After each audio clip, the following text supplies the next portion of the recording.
चंद्रयान 3 की ने अपनी लॉन्चिंग के 4 चरणों सफलतापूर्वक पूरे कर लिए हैं।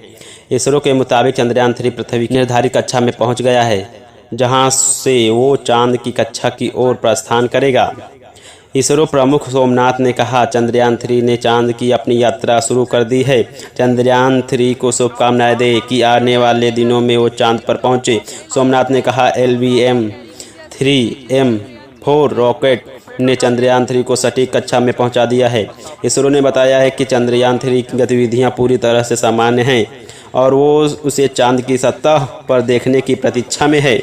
लेकिन पिछली अनहोनी के बाद इसके कामयाब होने की कितनी संभावना है? चंद्रयान 3 में क्या क्या बदलाव किए गए हैं? किन किन चीज़ों का ध्यान रखा गया है? इस मिशन का लक्ष्य क्या है?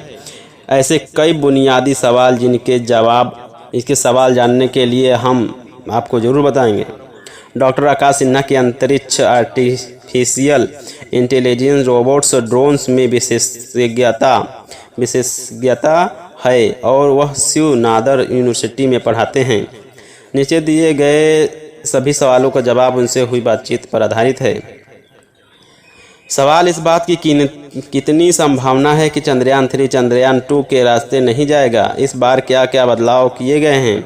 जवाब, बीते 50 सालों में कई मिशन प्लान और एग्जीक्यूट किए गए हैं, लेकिन चंद्रयान 2 ने पहली बार चांद पर पानी की खोज की। भले ही उसको लैंडर बाहर नहीं आ पाया, पर इस बार हम आश्वस्त हैं कि वो ज़रूर होगा। इस विश्वास के पीछे जो कारण है वो ये कि पिछली बार लैंडर के लिए जिस तकनीक का इस्तेमाल किया गया था उसमें अब बहुत बदलाव हुए हैं। चंद्रयान 3 भारत का नया अंतरिक्ष अभियान, जानिए चांद पर क्या करेगा। सवाल, चंद्रयान 3 का लैंडर चांद की उस सतह पर लैंड करेगा जिसके बारे में अब तक कोई जानकारी मौजूद नहीं है। ऐसे में इस हिस्से में लैंड करना कितना मुश्किल है? यहाँ क्या और कितनी परेशानियां आ सकती हैं? अगर ये सफलतापूर्वक लैंड कर जाता है तो भारत के लिए कितनी बड़ी उपलब्धि होगी। जवाब, हमारे वैज्ञानिकों ने चांद के एक चुनौतीपूर्ण हिस्से को चुना है। इस हिस्से को लूनर साउथ पोल कहते हैं। इसकी खास बात यह है कि इस पर धरती सीधे नज़र रखना मुश्किल है। यहाँ पर पानी और दूसरे खनिज पदार्थों के होने की काफ़ी संभावना है। चंद्रयान 3 का उद्देश्य क्या है? चंद्रयान 3 का उद्देश्य क्या है? जवाब, इस मिशन में चंद्रयान का एक रोवर निकलेगा जो कि चांद की सतह पर उतरेगा और लूनर साउथ पोल में इसकी पोजीशनिंग होगी। यहीं पर रोवर इस बात की खोज करेगा कि चांद के इस हिस्से में उसे क्या क्या खनिज, पानी आदि मिल सकता है। इस खोज से खास बात यह होगी कि अगर कभी भविष्य में हम चांद में कॉलोनियाँ बसाना चाहें तो इसमें बहुत मदद मिलेगी। सवाल, ऐसे मिशन के सबसे बड़े जोखिम क्या हो सकते हैं? जवाब, पहला जोखिम यह है कि चांद पर जब आप कोई यान भेजते हैं तो पूरी तरह से इसका नियंत्रण कंप्यूटर्स के पास होता है। एक इंसान होने के तौर पर आप 4 लाख किलोमीटर दूर बैठे उसे कंट्रोल नहीं कर सकते। वो पूरी तरह से आर्टिफिशियल इंटेलिजेंस की मदद से काम करता है।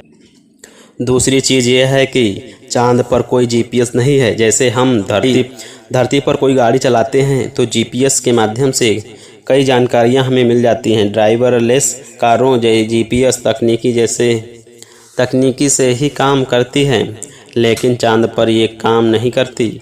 वहाँ आपको पता नहीं चलेगा कि आप कहाँ पर हैं, किस हिस्से में हैं, कितनी दूर हैं। इन सभी चीज़ों को अनुमान उसे ऑनबोर्ड सेंसर से लगाना है, तो इससे 2-3 नई मुश्किलें पैदा हो सकती हैं। अच्छी बात यह है कि इस बार इन सभी चीज़ों को ध्यान रखा गया है। चंद्रयान मिशन क्या है और इसके कामयाब होने की कितनी संभावनाएं हैं? चंद्रयान 2 की लागत तो एक हॉलीवुड फिल्म के बजट से भी कम थी और चंद्रयान 3 मिशन की लागत उससे भी लगभग 30% कम है। भारतीय वैज्ञानिक ऐसा करने में कैसे कामयाब रहे? जवाब, भारत में एक चीज़ हमें हमेशा से सिखाई गई है कि अपने संसाधनों का भरपूर इस्तेमाल करें, संभव हो तो उनका पुनः उपयोग भी करें। जैसे सब चंद्रयान 2 भेजा गया था तो उसके 3 हिस्से थे, आर्बिटर, लैंडर और रोवर। आर्बिटर कामयाब रहा और वो अभी भी चांद की ऑर्बिट में घूम रहा है। तो इस बार जब हम चंद्रयान 3 भेज रहे हैं तो आर्बिटर का प्रयोग नहीं कर रहे, क्योंकि आर्बिटर वहाँ पहले से मौजूद है। ऐसे में हमारे आर्बिटर की पूरी लागत इस बार बच गई।